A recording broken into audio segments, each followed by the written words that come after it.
बिस्मिल्लाहिर्रहमानिर्रहीम। अस्सलाम वालेकुम। मेरी कुछ साबिका वीडियोस देखकर अक्सर लोगों ने मुझसे क्वेश्चंस किए हैं। नंबर एक ये कि लाइक आपके व्यूज़ क्या हैं, ये कि आप किसको फॉलो करते हैं या इस तरह। कुछ जो दोस्त हैं मसलन पीटीआई के एक फॉलोअर हैं, उन्होंने तो ये तक कह दिया कि उनको मुझ पे तरस आता है इसलिए कि मैं पीटीआई को या इमरान खान को फॉलो नहीं करता, तो जो उसको फॉलो नहीं करता उस पर इनको तरस आता है, शायद ये उनका मतलब होगा। बारह मैं कुछ चीज़ें एक्सप्लेन कर दूँ। नंबर एक, मैं किसी की हिमायत में या किसी के ख़िलाफ़ नहीं हूँ। यानी ज़रूरी नहीं है कि अगर आप पाकिस्तान के बारे में सोचते हैं या पाकिस्तान के बारे में अच्छे ख़यालात रखते हैं या दर्द रखते हैं या तकलीफ़ महसूस करते हैं कि क्यों पाकिस्तान के हालात बेहतर नहीं हो रहे हैं, तो इसका लाज़मन मतलब ये नहीं कि आप किसी न किसी सियासी जमात के फ़ॉलोअर हैं। अच्छा, फ़ॉलोअर की भी मीनिंग बड़े अजीब हैं। आप पीटीआई वालों को देखें, वो इमरान खान को फ़ॉलो करते हैं, तो जो उसकी गलत बात भी होती है वो उसको भी डिफेंड करते हैं। नून लीग को देखें, बिल्कुल सेम सिचुएशन है कि अब नवाज़ शरीफ के फॉलोअर्स हैं, इसलिए जो बात उसने कह दी है वो पत्थर पे लकीर है। पीपल्स पार्टी को देख लें आप, बेनज़ीर के फॉलोअर्स हैं। ज़रदारी को तो खैर मैं क्विट कर देता हूँ क्योंकि मैंने नहीं देखा पीपल्स पार्टी में लोग ज़रदारी को फॉलो करते हों। भुट्टो और फिर बेनज़ीर, वहाँ पे भी सेम सिचुएशन है। अगर मुख्तसर अंदाज में कहा जाए कि ये तीन इस वक्त मेन पार्टीज़ हैं काइंड ऑफ, इन तीनों के फॉलोअर जो हैं वो अपने लीडरान को खुदा का दर्जा दे देते हैं यार, कि वो गलती ही नहीं कर सकता या ये वो जो भी कर रहा है वो हक है और बस वही हक है और कुछ भी नहीं है। तो ये सोच तो बहुत गलत है। अगर आप अपने मुल्क में तरक्की लेके आना चाहते हैं तो सबसे पहले तो आपको ये बात समझनी चाहिए कि अगर आपको कहीं कुछ नज़र आता है गलत, वो गलत है या नहीं, बात की बात है। अगर आपको महसूस होता है कि ये ठीक नहीं हो रहा, तो आपको उसके खिलाफ आवाज़ बुलंद करनी चाहिए, भले आपकी अपनी ही जमात जिसको आप फॉलो करें उसके खिलाफ ही क्यों ना हो। हज़रत उमर रज़ी अल्लाह तआला का वाक़या दिन में आ गया जब उनके बेटे से किसी ने खड़े होकर पूछ लिया कि जी ये जो सॉरी उनसे किसी ने पूछ लिया कि जो आपने चादर पहनी हुई है इसकी लंबाई इतनी ज़्यादा क्यों है, जित एक चादर से ज़्यादा, क्योंकि दो चादरें मिलाकर बनाई हुई थी। तो उनके बेटे ने खड़े होकर बताया कि क्योंकि चादर छोटी पड़ी थी, वाले साहब का कद लंबा था, इसलिए मैंने अपनी चादर भी दे दी। तो मकसद कहने का ये था कि उस ज़माने को ज़हन में लेकर आएँ जब लोग खड़े होकर खलीफा वक्त से भी सवाल कर लेते थे। आज यहाँ सिचुएशन ये है कि लाइक आप अपनी जिस जमात को फॉलो कर रहे होते हैं उसके खिलाफ आप कुछ बात सुनना को पसंद ही नहीं करते, यानी आपने उनको बेसिकली खुदा का दर्जा दे दिया कि वो लोग जो है ना को गलती कर सकते हैं ना को कुछ। अब मैं आता हूँ वापस मौजूदा हुकूमत की तरफ, क्योंकि ज़ाहिर है फ़िलहाल जो हुकूमत में उसके बारे में ही फ़िलहाल बात की जाएगी। इमरान खान या की शख्सियत को अगर लिया जाए, पीटीआई के जो हेड हैं ज़ाहिर है, तो मैं इसको तीन मरहलों में जो डिवाइड करूँगा। पहला मरहला ये है कि जब इमरान खान ने तहरीक शुरू की और इमरान खान ने बातें की, बहुत इम्प्रेसिव बातें थी, सारी बातें दुरुस्त थी और हक पे थी ज़ाहिर है। वही सारी बातें थी जो इस वक्त मैं और आप जिनको डिस्कस कर रहे हैं कि पाकिस्तान के हालात बेहतर होने चाहिए, तो उसमें क्या क्या फ्लॉज हैं, उनको कैसे दूर करना चाहिए, यही सारी बातें थी। तो जाहिर है सभी लोग उनसे इम्प्रेस हुए, मैं भी उनसे इम्प्रेस हुआ। अब आते हैं दूसरा मरहले की तरफ। दूसरा मरहला ये, जब इमरान खान ने रियलाइज़ कर लिया अराउंड 2009 8 9 में 10 में कि जब तक वो हुकूमत में वो तब तक नहीं आ सकते जब तक वो इन्हीं लोगों को अपने साथ ना मिला लें जिनके खिलाफ वो बातें करते हैं, यानी कि करप्ट लोग। तो रिजल्ट उसका क्या हुआ, 2013 के अराउंड बहुत सारे पीपल्स पार्टी और नून लीग के लोग इनके साथ मिल गए, बहुत सारे, बट स्टिल काफ़ी नहीं थे। इसलिए 2013 में सेकंड बड़ी पार्टी तो बन गई लेकिन मेजॉरिटी नहीं हासिल कर सकी। उसके बाद 2013 के बाद जो रह गए थे वो भी शामिल होना शुरू हो गए। जब 2013 के बाद जो नवाज शरीफ की गवर्नमेंट आई और उसका परफॉर्मेंस इतनी अच्छी नहीं थी ज़्यादा, जिसके नतीजे में मज़ीद हालात ख़राब हुए मुल्क के, तो उसके बाद जो है वो जो रह गए थे वो भी बीच में आकर शामिल हो गए। क्या कहते हैं उसको, कि चलती ट्रेन के ऊपर सवार हो गए वो भी। अब यहाँ पे सोचने की बात ये है कि जो दूसरा मरहला था वहाँ पे इमरान खान ने क्या समझा। इमरान खान ने ये समझा कि जब तक मैं हुकूमत में नहीं आ जाता, जब तक मैं वज़ीर आज़म नहीं बन जाता, तब तक मैं इसमें तब्दीली नहीं लेके आ सकता। ओके, चलिए इस दलील को मान लेते। इमरान खान ने अपने साथ इन सबको मिलाया और उन्होंने बिलाखिर 2018 में हुकूमत बना ली। चलो उसमें लोग कहते हैं जी आर्मी लेके आया, चलो इस पॉइंट को भी साइड पर रखते हैं। अब द होल पॉइंट इज़, अगर ऊपर हुक्मरान ठीक हो तो सारी हुकूमत, तो सारी आवाम ठीक हो जाती है, ये ऊपर हुक्मरान ठीक हो तो सारी हुकूमत ठीक हो जाती है, ये वो कॉन्सेप्ट था। आज 3 साल गुजरने आ गए, आपके सामने इस कॉन्सेप्ट का जो है वो हाल आपके सामने। मैं इसी जगह पे पीछे हटा था इमरान खान की बातों से या चीज़ों से, जब मैंने ये देखा था कि इमरान खान ने उन्हीं लोगों को साथ मिलाना शुरू कर दिया जिनके खिलाफ आप तब्दीली लाने की बात करते हैं, तो आप कैसे तब्दीली लेके आएंगे। हुक्मरान बेशक अच्छा हो लेकिन उसके हुक्म पे अमल किसने करना होता है, उन्होंने ही करना होता है जो आपके साथ हुकूमत में शामिल होते हैं। आज ये जो भी हुक्म इमरान खान देते हैं उसके ऊपर उस तरीके से अमल नहीं हो पाता। क्यों नहीं हो पाता, वजह वही है, आप जिनके खिलाफ हुक्म दे रहे हैं उनको अपने साथ मिलाया हुआ है। अब ये कैसे हो सकता है कि आप जागीरदारों को कहें कि मज़ारों पर जुल्म ना करो? वो तो जागीरदार तो आपके बीच शामिल हैं, साथ शामिल हैं। आप कैसे चीनी की कीमत कंट्रोल कर सकते हैं? शुगर मिल वाले खुद आपकी हुकूमत में शामिल हैं। आप आटा क्यों नहीं काबू कर पा रहे? क्योंकि आटे की हुकूमत वाले खुद शामिल, और ये सब कौन है? ये सब वही है जो नून लीग में शामिल थे, पीपल्स पार्टी में शामिल थे। इमरान खान की कैबिनेट उठा के देख लें, काबीना उठा के देख लें, हुकूमत के अफराद देख लें, आपको मेजॉरिटी उसमें, सारे नहीं लेकिन मेजॉरिटी आपको वो मिलेंगे जो सारे नून लीग में या पीपल्स पार्टी में शामिल थे। तो इसीलिए आपकी हुकूमत जो है परफॉर्म नहीं कर पा रही है। उसके जवाब में इमरान खान ने कहा था जी मैं फरिश्ते कहाँ से लेकर आऊँ, ठीक है, मुझे इन्हीं लोगों में से ही हुकूमत चलानी। इस सारी बात का जो मैं बॉटम लाइन करता हूँ, बॉटम लाइन ये है कि ऊपर से हुकूमत या हुक्मरान ठीक होना चाहिए, लेकिन सिर्फ उसके ठीक होने से जो है वो निज़ाम तब्दील नहीं होगा। निज़ाम की तब्दीली हमेशा नीचे से आती है, ठीक है, इसको बॉटम अप अप्रोच कहते हैं। बट एनीवेज, अब थोड़ा सा आपको पाकिस्तान की हुकूमत के निज़ाम को समझना होगा, ठीक है। ऊपर हुक्मरान हो गया, सदर या वज़ीर आज़म, उसके नीचे कौमी असम्बली या सूबाई असम्बली और सेनेट हो गए, जो 3 बड़े इदारे। इनसे नीचे एक स्टेप उतरते हैं आप, तो उसके बाद आपको शहर के लेवल पे आप आ जाते हैं, बल्दिया और बल्दियाती कौंसलर वगैरह, आपको ये लेवल आपको मिलता है। अब आपकी जो है वो पाकिस्तान में हालात इतने ख़राब क्यों हैं? मतलब छोटे छोटे लेवल से लेके आपके मसाइल क्यों नहीं हल होते हैं? उसकी वजह यही है कि आपका बिल्कुल जो बॉटम है वो बिल्कुल ख़त्म है। अव्वल तो कौंसलर्स हैं ही नहीं है आपके कहीं पे, ठीक है। और जो कौंसलर्स का निज़ाम पहले आता रहा, पिछली हुकूमतों में आता रहा, उसमें यही था कि जी बल्दिया को हकूक़ नहीं दिए जाते, बल्दिया को पैसे नहीं दिए जाते। तो बल्दिया या बल्दियाती निज़ाम इतना कमज़ोर क्यों है? क्यों? इसलिए कि अगर आप नून लीग को या पीटीआई को, पीपल्स पार्टी को फॉलो करते हैं, वो जिस बंदे को खड़ा कर देते हैं, आप जाके उसके ऊपर आंखें बंद करके वोट लगा के आ जाते हैं। आप कभी ये नहीं देखते कि जिस बंदे को खड़ा किया उस बंदे की अपनी काबिलियत क्या है, उस बंदे का अपना किरदार क्या है। आप इस बात पे कभी गौर नहीं करते। अगर आप लीडर, अगर आपको किसी लीडर को अगर आप पसंद करते हैं, इसका मतलब ये नहीं कि वो लीडर जिस भी घोड़े गधे को खड़ा कर देगा आप उसे सेलेक्ट कर लेंगे। बलदियाती लेवल तो ख़ास तौर पे काउंसिलर लेवल तो वो होता है जिसमें 5-7, 4-10 गलियाँ हैं, ठीक है, उनका एक हलका है। उस हलके में से आपने एक बंदे को नुमाइंदा चुनना है जो उस हलके के काम करेगा। अब उस वक्त जब आप नुमाइंदा चुनने जा रहे होते हैं तो सबसे बेस्ट तो उस बंदे को देखें जिस, और ख़ास आज के हालात में जब आप मसला ही सारे ईमानदारी का, तो आप अपने ये पॉसिबल तो नहीं कि आपको अपने महल्ले में या अपने इलाके में कि किसी एक नेक नाम बंदा है। मैंने मिसाल दी थी, कोई टीचर है फॉर एग्जाम्पल, जिसने सारी ज़िंदगी जो है वो नेक नामी के साथ टीचिंग में गुजारा थी, उसने कोई गलत काम नहीं किया और इसलिए आज भी उसके हालात वैसे ही हैं, घर उसके हालात के अच्छे नहीं है, लेकिन बंदा ईमानदारी पे था। उसने कहा जी मैं ईमान पे सौदा नहीं करूँगा, उसने सारी ज़िंदगी गुजार दी। ऐसा बंदा नहीं है आपके मोहल्ले में, आपके 4-5 गलियों में नहीं है, यकीनन होगा और आपको पता भी होगा। अगर आप अपने हालात बदलना चाहते हैं तो आपको ऐसे लोगों को चुनना पड़ेगा। चुने, उसको इलेक्शन में खड़ा करें। अच्छा, यहाँ इलेक्शन की बात आ गई।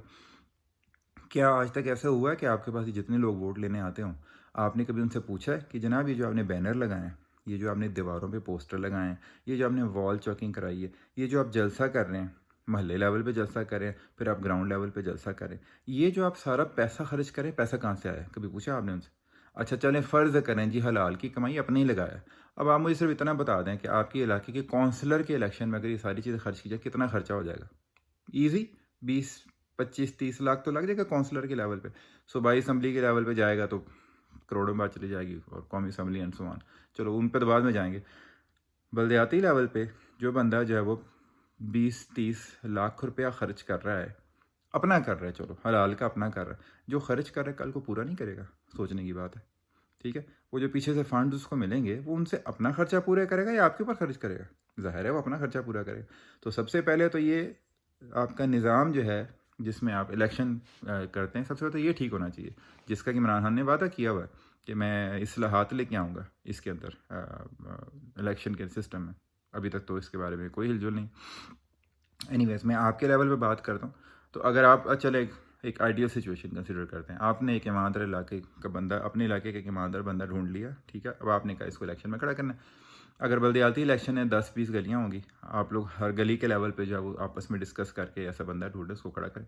उसका खड़ा करने के कितने, मतलब कितनी फ़ीस होती है? इतनी ज़्यादा नहीं होती, चंद हज़ार में होती है। वो आप सब लोग चंदा डाल के हर घर 10-10, 20-20, 50-50 रुपये भी दे, तो 4-5 गलियों या मोहल्ले के जो है वो लोग इतना पैसा तो इकट्ठा कर सकते हैं कि एटलीस्ट उसकी फ़ीस देते हैं। फ़ीस हो गई। अब उसके बाद ना तो बैनर की ज़रूरत है, ना वॉल चॉकिंग की ज़रूरत है, ठीक है, ना आपको पोस्टर लगा लगा के घरों में फेंकने की ज़रूरत है, ना पम्फलेट्स बनाने की ज़रूरत है। अगर आप वाकई मुखलिस अपने साथ, अगर आप अपने निज़ाम को बदलना चाहते हैं, आप में से हर एक अपने मोहल्ले में, सिर्फ अपनी गली में, कितने 20-30 घर होंगे, अपनी गली में एक एक बंदे को पर्सनली जाकर मिलेगा, 30 घरों को मिलने के लिए आपको 30 विजिट्स चाहिए होंगे, ठीक है, वो आप आराम से हफ्ते 10 दिन में 20 दिन में कर सकते हैं, या 5-7 घरों के मेन लोगों को बुलाकर खड़ा होकर गली के कोने में खड़े होकर आप ये बात कर सकते हैं, ठीक है। तो अगर आप हर कोई अपनी अपनी गली के लेवल पर करें तो आपको इन चीज़ों पे पैसे ज़ाया करने की ज़रूरत नहीं है। इसका बॉटम लाइन क्या है, अगर आप ऐसे ऐसे बंदे को खड़ा करके जिताते हैं तो ज़ाहिर है उसका कोई ज़ाती खर्चा नहीं लगा, आपका भी कोई खर्चा नहीं लगा, जो 10-20 हज़ार की फ़ीस लगी सो लगी, ठीक है। अब उसके बाद अगर काउंसलर भी होता तो उसकी तनख्वाह इतनी होती है कि वो अपना घर चला सकता है, ठीक है, अच्छी मुनासिब तनख्वाह होती है। वो आपकी जो भी इलाके के मुताबिक फ़िगर है वो आप चेक कर सकते हैं, या गूगल पर जाके चेक कर सकते हैं कि काउंसलर की तनख्वाह कितनी होती है। उसमें अपना घर पर आराम से चला सकता है, क्योंकि उसने पैसे नहीं लगाए हुए, बंदा वो ईमानदार था, वो बेईमानी नहीं करेगा। अब एक काउंसलर को लेकर चलें, अभी पूरे शहर की बात करें, अगर पूरे शहर के हर इलाके में लोग इस तरह सोचना शुरू कर दें, जो बेसिक मकसद है इस तहरीक का, लोगों तक अवेयरनेस पहुंचाना, तो उसका रिजल्ट क्या होगा, आपके पूरे शहर के एरिया तक जो है सारे काउंसलर वो इस टाइप के लोग आएंगे, मेजॉरिटी चलो कर लेते हैं, इस टाइप के लोग आएंगे, उन्हीं में से फिर आगे इलेक्शन होकर जो है वो मेयर चुना जाता है या हेड ऑफ काउंसिल चुना जाता है। जब सारे लोग ईमानदार होंगे, सारे बगैर पैसा खर्च किए इस तरीके से आएंगे, तो ज़ाहिर है आपके शहर का मेयर या हेड जो है वो भी ऑफ कोर्स उन्हीं में से चुना जाएगा। ये मैंने सिर्फ एक मिसाल दी है कि आप सिस्टम को चेंज करने में किस तरह सोच सकते हैं, ठीक है, ये हो गया। अब इसी तरीके से एक सूबाई असम्बली और कौमी असम्बली भी है, लेकिन ये तब ही हो सकेगा, अच्छा सॉरी मैं यहाँ दोबारा सूबाई असम्बली और कौमी असम्बली में जो लोग जा रहे हैं उनका काम आपकी गलियों की लाइटें ठीक करना नहीं है, उनका काम सूबाई लेवल पर और कौमी लेवल पर कवानीन बनाना होता है। इस तरह सेनेट के जो लोग होते हैं वो इनसे एक स्टेप ऊपर होता है, और उनका काम सूबाई असम्बली कौमी असम्बली के बनाए हुए कानून को अप्रूव या रिजेक्ट करना होता है। ये वो लोग हैं जिनको कानून का पता होना चाहिए, इसका मतलब है जो इस लेवल तक आ रहा है, सिलेक्ट होने के लिए आ रहा है, उसका एक्सपीरियंस पीछे होना चाहिए, तो कानून के हवाले से कोई लॉयर्स होने चाहिए या पॉलिटिकल साइंस या सियासियात पढ़े हुए होने चाहिए। और नंबर 2, कोई भी बंदा सूबाई लेवल पर आता है सूबाई असम्बली के इलेक्शन के लिए, तो पहले उसको बल्दियाती लेवल से होकर आना चाहिए, ताकि उसको तजर्बा हो, पता लगे काम कैसे करते हैं। ये एक पैटर्न होना चाहिए, जब आप नेक्स्ट कोई बंदा सिलेक्ट करने लगे सूबाई असम्बली का, उससे पूछें हाँ तुमने कोई बल्दिया का इलेक्शन लड़ा था, जीता था, वह तुम किस लेवल पे सूबाई पे आ गए। इस तरह कौमी असम्बली पे आता है, यानी कौमी असम्बली के अंदर 2-3 सूबाई हल्के होते हैं, तो आप उसको किसी सूबाई असम्बली से सिलेक्ट होकर आए हुए होना चाहिए, सूबाई असम्बली का मेंबर होना चाहिए, तो कौमी असम्बली, यानी एक पूरा स्टेप बाय स्टेप जो है वो आपका एक मेरिट के ऊपर जो निज़ाम बनना चाहिए। और ये निज़ाम कौन बनाएगा, बार बार आप बात करते हैं कि बाहर से कोई आ जाएगा, इमरान खान आ जाएगा, नवाज शरीफ आ जाएगा, पैसे वाला कोई आ जाएगा। पैसे को निकालें इसके अंदर से सबसे पहले, तो अगर आप पैसा नहीं निकालेंगे आप मुखलिस लोग नहीं चुन सकेंगे। क्या सहाबा कराम के दौर में या उनके बाद क्या होता रहे, हुज़ूर पाक सल्लल्लाहु अलैहि वसल्लम के दौर में क्या होता है, कोई पैसा तो नहीं होता था, इंसान को उसकी काबिलियत के बिना पे चुना जाता था। नाम आप रियासत मदीना का लेते हैं, रियासत मदीना की कवानीन तो आप पहले पूरी करें। वज़ीर आज़म इमरान खान ने वज़ीर आज़म बनने के बाद जो है क्या उन्होंने अपनी तनख्वाह कम की, ये सोच के कि मैं वज़ीर आज़म हूँ, और जैसे कि वो फरमाते हैं मुझे तो पैसे की ज़रूरत ही नहीं है, मैं तो इंटरव्यू से इतना कमा लेता हूँ, मेरी तो हिस्ट्री इतनी है वगैरह वगैरह। तो सबसे पहले तो उनको आकर नईम बुखारी की तरह कहना चाहिए था जी कि मुझे पैसे ही नहीं चाहिए, मैं फ्री में काम करूँगा, क्यों नहीं किया, सोचने की बात। इस तरह जितने कौमी असम्बली सूबाई असम्बली के जो वज़रा हैं उनकी हज़ारों में उनकी तनख्वाह, लाखों में सॉरी तनख्वाहें हैं, और हज़ारों और लाखों में वो लोग जो हैं TAD आना जाना सब लेते हैं, आपने उसके ऊपर कंट्रोल क्यों नहीं किया। और जैसे मैंने अपनी पिछली इंटरव्यू में कहा था, अगर आप निज़ाम तलीम ठीक करना है, जिसमें मैं अलग वीडियो बनाऊंगा, तो आपने इन सब को पाबंद क्यों नहीं किया कि अपने बच्चों को अपने ही इलाके के तालीमी इदारों में भेजें सरकारी, ताकि उसके बाद उनका निज़ाम ठीक करें। खैर ऐसी बहुत सी चीज़ें हैं जिसके ऊपर क्रिटिसाइज़ भी किया जा सकता है, लेकिन ऐसी बहुत सी चीज़ें हैं जिनके ऊपर अप्रिशिएट भी किया जा सकता है। मौजूदा गवर्नमेंट को इतना इतना भी नहीं कि हर काम ही गलत कर रही। जैसे मैंने नईम बुखारी की बात की थी, नईम बुखारी पढ़े लिखे काबिल इंसान है, सिर्फ डिग्री याफ्ता नहीं है, वो तालीम याफ्ता भी है, इस दोनों का फ़र्क भी आपको पता होना चाहिए। उस बंदे का मीडिया का नॉलेज भी है, तो उसने अगर फ्री ऑफ कॉस्ट बगैर पैसों के PTV का जो चेयरमैन बनना एक्सेप्ट किया था, तो उसको टाइम दिया जाना चाहिए था, 1 साल 1.5 साल 2 साल जो भी, कि देखें वो कुछ कर सकता है कि नहीं कर सकता। लेकिन उसके ऊपर भी जो है वो मुखालफिन तो काम करेंगे ही करेंगे, एहतजाज उठाएंगे उठाएंगे। हम जो आम लोग हैं, आम पब्लिक हैं, हमने एक ठीक काम को क्यों नहीं अप्रिशिएट किया। भले मैं कोई PTI का इमरान खान का इतने फेवर नहीं कर रहा हूँ, लेकिन जो काम ठीक था वो ठीक था, उसकी फेवर की जानी चाहिए। तो खैर एनीवेज वापस अपनी बात की बेसिक्स के ऊपर आते हैं। अगर आपने अपने निज़ाम को ठीक करना है, आपको नीचे से शुरू करना पड़ेगा, अपने आप से पहले अपनी सोच को बदलें कि यार मैंने शख्सियतों के पीछे नहीं भागना, जो मुल्क के लिए मेरे लिए ठीक करता है, जिसके स्टेप्स उठाने से मेरे लेवल तक आम आदमी को फ़ायदा होता है, मेरे लिए आटा चीनी दाल चावल सस्ता होता है, बिजली मुझे मिलती है, स्कूल का निज़ाम मुझे मिलता है, पुलिस का निज़ाम ठीक होता है, उसको मुझे जो है फॉलो करना चाहिए। और अगर कोई ऐसा नहीं कर पा रहा तो नंबर 1 मुझे अपने आप को बॉटम लेवल पे अपने आप को, फिर अपने दोस्तों को, मोहल्ले को, फैमिली को, हम सबको एक इस चीज़ को समझनी सोच कर समझना चाहिए और हमें मिलकर एफर्ट करने का सोचना चाहिए कि हम इस लेवल से तहरीक उठाएँ, निचले लेवल से उठाएँ और हम निचले लेवल के ऊपर जो है वो ईमानदार लोगों को लेकर आएँ, फिर उस वक़्त हमें अपनी कुर्बानी देनी पड़ेगी। ठीक है, कोई ऐसा हो सकता है कि जी जिसका फ़िरका आपसे अलग हो, कोई ऐसा हो सकता है जिसकी ज़ात आपसे अलग हो, लेकिन वो बंदा ईमानदार है तो आप यहाँ पे कहें नहीं यार क्योंकि बंदा ईमानदार है मैं इसको लेके आऊँगा। ये नहीं सोचूँगा इसका फ़िरका क्या है, इसका ज़ात क्या है, इसकी कॉस्ट क्या है, कुछ क्या है, कुछ तो ये नहीं सोचूँगा उस वक़्त मैं।